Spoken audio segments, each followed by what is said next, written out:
Howdy folks, I'm Jake here with the Banjo Bin General Store, and I've got another tech tip for you today, and we're going to be visiting that with our little Italian friend, the mandolin. So the thing about the mandolin that's kind of unique is it acts as the percussion of a bluegrass band, if you will. It kind of takes the place of a drum or a snare, and what that leaves is a desired chop effect. And I've got a couple of really nice mandolins here. This is a Gibson Fern, a used one that we've got in. And it's just gorgeous for the year model. Really a good mandolin. But anyway, back to that chop. Whenever you hit the strings, you want a completely dead sound. Now, sometimes, even at that, mandolin players will do what I was doing there. It's called a dry chop, where you're not even noting the strings. But more often you would do I just do the dry chop to demonstrate. If you listen, hopefully this will pick it up. Do you hear that? After the initial click, do you hear that annoying ringing that happens? That's from the dead area of your strings back here. You're getting some artificial vibration or harmonic that's carrying through the metal of this tailpiece, and it gives you a real metallic-y clang sound. So we don't want that, and it's a very simple fix. This is probably the most common type of tailpiece setup. It's just a slide-on cover plate, and as you can see, this one came from the factory. There are a couple things that we do.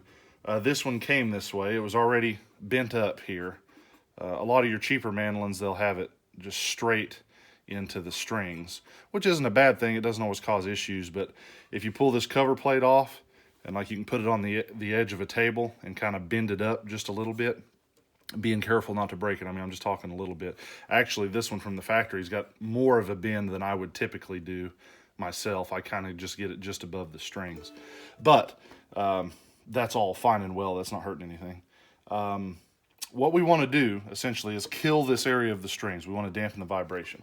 And there's several ways you can do that. You can use felt and shove in under the tailpiece. But my two favorite methods would be to take like a leather string and weave it in between the strings, kind of in this area. That kills the vibration a lot better. So real quick, let's listen to this artificial ring again. Right? Now, I'm going to take these little rubber grommets, and I hope to get some of these to sell in the near future, so we can offer them to you guys on our site. These are my personal ones, just to demonstrate this. But like I said, it can be a strip of leather or anything. It doesn't have to be these. Anyway, what we do, we just pop those between each pair of strings.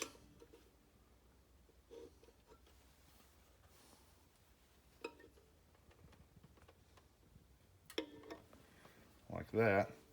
And it might be a little out of tune now, since I've been stretching and pulling on the strings, but that's okay. It'll still demonstrate. So listen to this now. We have a much deader chop, which is exactly what we want. We want that dead dry tone. So now,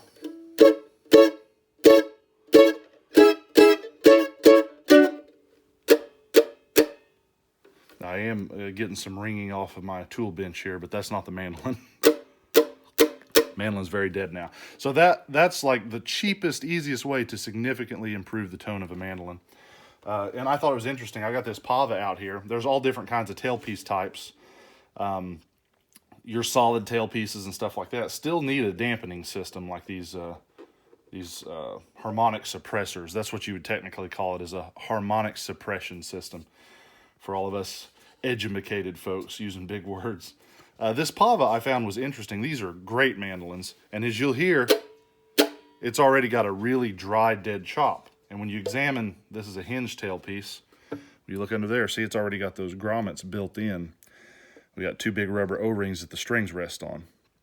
And that's just to kill the vibration from getting to the tailpiece and causing that real metallic sound. So anyway, I hope you folks can take away something useful from that. And like I said, that's a number one thing I do to any mandolin I ever get, is make sure that this area of the strings is deadened, because